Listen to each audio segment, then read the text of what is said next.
sound to carry without microphones, so please understand that, so that if there's a lot of noise coming from the little ones, then we might lose some of the words. Other than that, I have nothing else to add. Welcome my fellow priests, welcome my beloved sisters, and welcome all faithful and friends.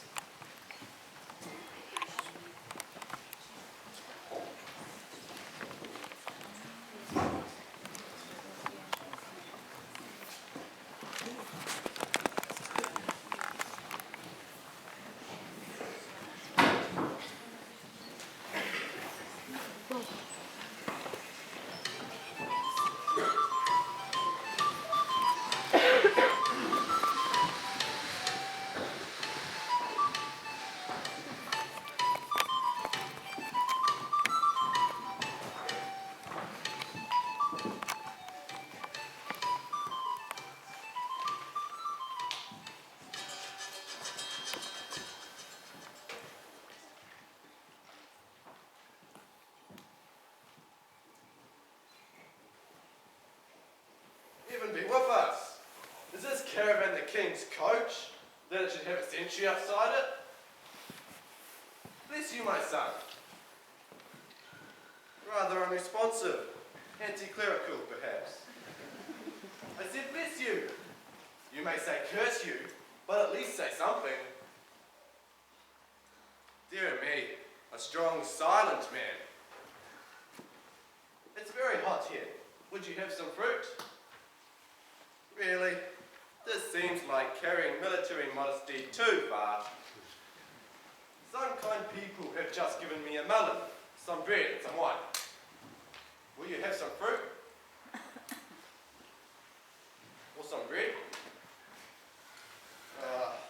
He must be deaf.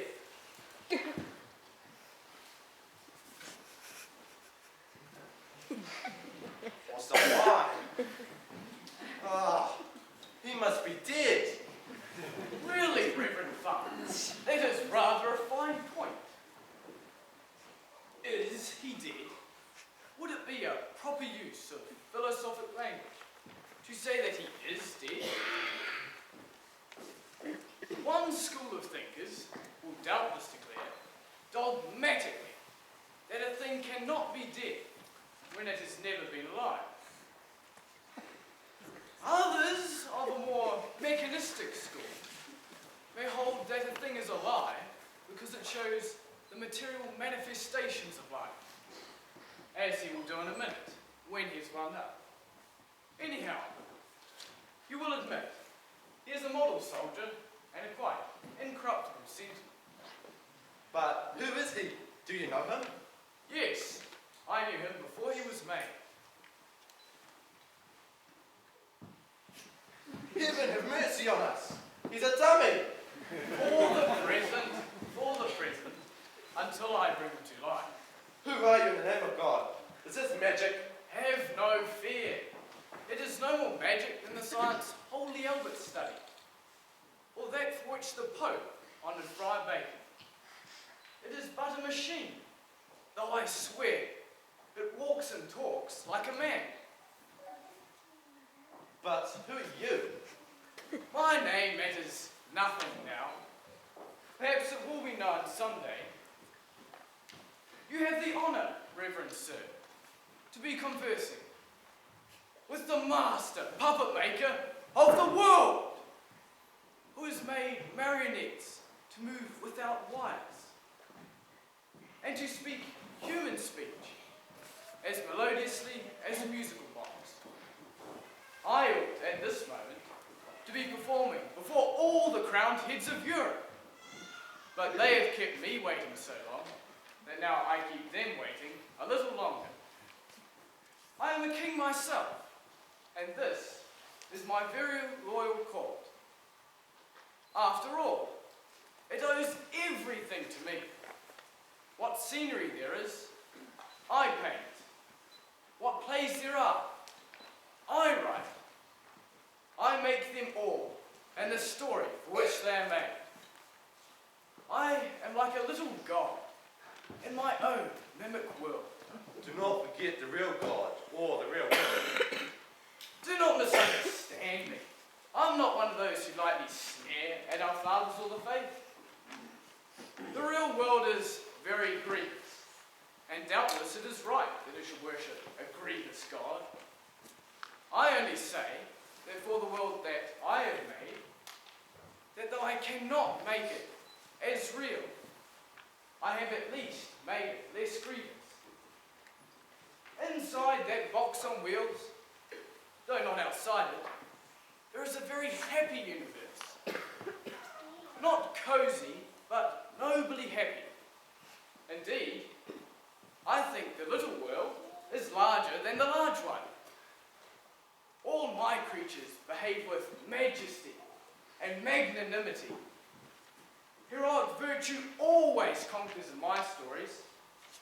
And when I come out of my little theatre, full of towering generosity and the gestures of giants, into this wicked world, I think the world is mean as well as wicked, and the truth smaller than the tale. Do you know what has made the world mean and wicked? I only know who has made my own puppets great, so that even when they are wicked, they are never mean. Come, we have talked enough of theory. It is time that you should see something of them.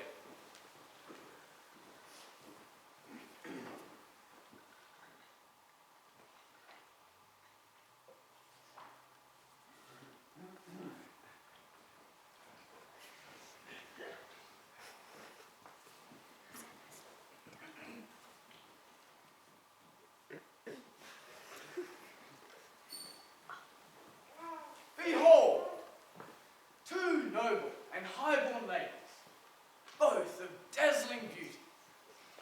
One, you will notice, fair and full-blooded, with a frank and rather resolute expression. Something of a fighter, perhaps too much of a ruler. The other, you'll observe, more subtle in appeal, touched with an elfin strangeness, and fretted within with the pale flame of the mystics. But which is which? That, Father, you will learn when you have paid for your seat.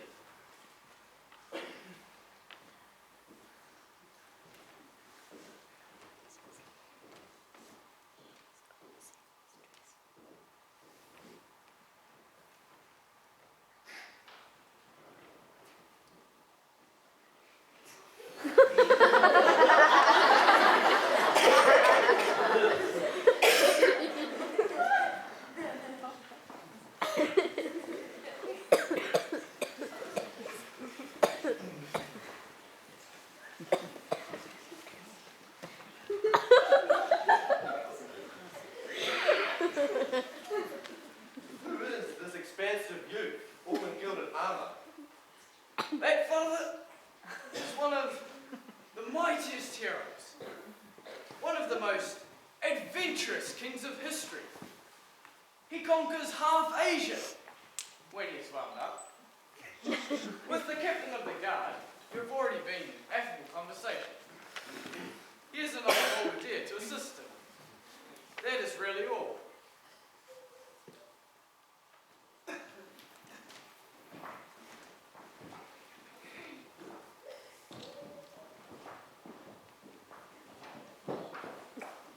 Who is this unfortunate scarecrow?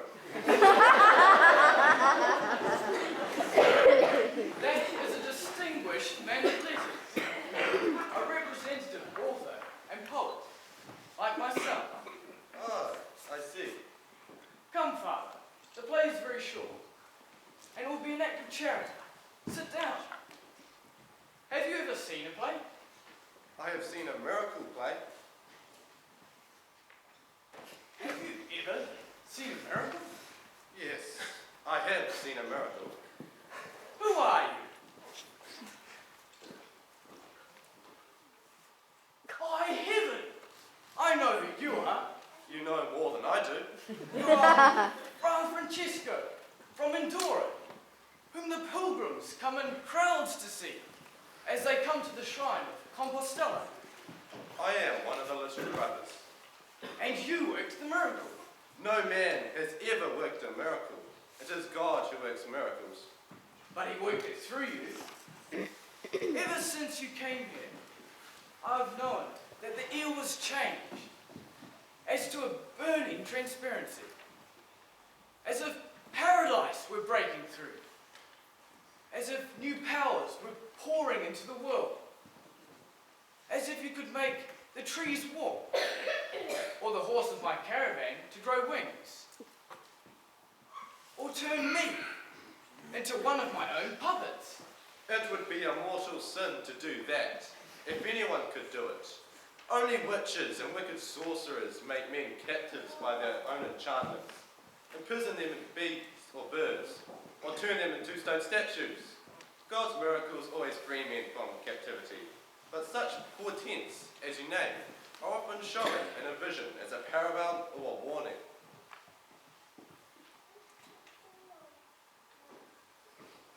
Will you hear my confession? Even if it is my puppets who confess? What do you mean? Will you see my play? It is a part of my confession. Don't you know how it is with our wretched trade? We poets never tell the truth, except when we tell it in fables. I should try to tell the truth out of respect for the sacrament of penance, but I should be always weighed down with the thought of how little I had to tell. But these waxwork dolls will tell you the truth about me. Come, Father, I have a reason, and I really want you to see my play. What is the name of your play? It is called The Surprise. Though I fear you will not be very surprised at it. Not only is it very short, but very simple. The sort of old-fashioned, romantic play we act before rustics at country fairs. Oh, such a very simple complication.